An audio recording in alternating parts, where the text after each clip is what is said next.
A C ಕೊಟ್ಟಿದ್ದು 50,000 ನಾನು 55,000. ಆ ಒಂದು ವಿಡಿಯೋಯಿಂದ ಸುಮಾರು 2,00,000ಕ್ಕಿಂತ ಜಾಸ್ತಿ ಅರ್ನಿಂಗ್ ಬಂದಿದೆ ನನಗೆ.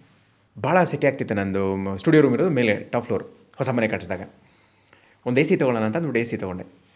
ಆ್ಯಸ್ ಯೂಶುವಲ್ ಏನು ಮಾಡ್ತೀವಿ, ಎ ಸಿ ತೊಗೋಬೇಕಾದ್ರೆ ರಿಸರ್ಚ್ ಮಾಡ್ತೀವಿ. ಮಾಡಿದೆ ಯಾವುದೇ ಚೆನ್ನಾಗಿದೆ ಅಂತಂದ್ಬಿಟ್ಟು. LG ಆಯಿತು, ಪ್ಯಾನಾಸೋನಿಕ್ ಆಯಿತು, ಸುಮಾರು ಚೆನ್ನಾಗಿದ್ದು. LG ಮತ್ತು ಪ್ಯಾನಾಸೋನಿಕ್ ಎರಡು ನನ್ನ ಟಾಪ್ ಲಿಸ್ಟಲ್ಲಿತ್ತು. ಎರಡು ಸೂಪರ್ ಎ ಸಿಗಳು. LG ತೊಗೊಂಡೆ, ಏಕೆಂದರೆ ನಾಯ್ಸ್ ಲೆವೆಲ್ ಭಾಳ ಕಡಿಮೆ ಇರುತ್ತೆ ಅಂತಂದ್ಬಿಟ್ಟು.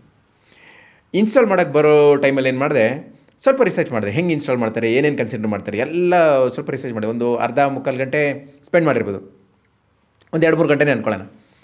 ರಿಸರ್ಚ್ ಮಾಡಿದೆ. ಅವರು ಇನ್ಸ್ಟಾಲ್ ಮಾಡೋರು ಬಂದರು, ಇನ್ಸ್ಟಾಲ್ ಮಾಡೋಕ್ಕೆ ಶುರು ಮಾಡೋರು.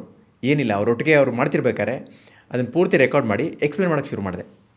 ಏನಕ್ಕೆ ಇವ್ರು ಹಿಂಗೆ ಮಾಡ್ತಿದ್ದಾರೆ, ಏನಕ್ಕೆ ಡ್ರಿಲ್ ಮಾಡ್ತಿದ್ದಾರೆ, ಹೆಂಗೆ ಕನೆಕ್ಟ್ ಮಾಡ್ತಿದ್ದಾರೆ, ಯಾವ ಆ್ಯಂಗಲಲ್ಲಿ ಎ ಸಿ ಇರಬೇಕು, ಮೇಲ್ಗಡೆ ಯೂನಿಟ್ ಹೆಂಗೆ ಕನೆಕ್ಟ್ ಮಾಡ್ತಾರೆ, ಅದನ್ನೆಲ್ಲ ಹೇಳಿದೆ. ಆ ವಿಡಿಯೋಸ್ಗೆ ಮಿಲಿಯನ್ಸ್ ಗಟ್ಟಲೆ ವ್ಯೂಸ್. ನಾನೇನು ಮಾಡಿದೆ, ನನಗೆ ಬೇಕಾಗಿರೋ ರಿಸರ್ಚ್ ಮಾಡ್ಕೊಂಡಿದ್ದೆ ನಾನು, ಎ ಸಿ ಎಂತ ತೊಗೋಬೇಕು ಅಂತಂದ್ಬಿಟ್ಟು. ಬಟ್ ಆಡಿಯನ್ಸ್ಗೂ ಅದೇ ಕ್ವಶನ್ ಇರುತ್ತಲ್ವ, ಅದನ್ನು ಕ್ಲಿಯರ್ ಮಾಡೋಕ್ಕೆ ವಿಡಿಯೋ ಮಾಡಿದೆ. ಮತ್ತು ಅಫಿಲಿಯೇಟ್ ಲಿಂಕ್ ಕೊಟ್ಟೆ. ಅದರಿಂದನೂ ಸೇಲ್ಸ್ ಆಗ್ತಿರುತ್ತೆ, ಅದರಿಂದನೂ ದುಡ್ಡು ಬರ್ತಿರುತ್ತೆ.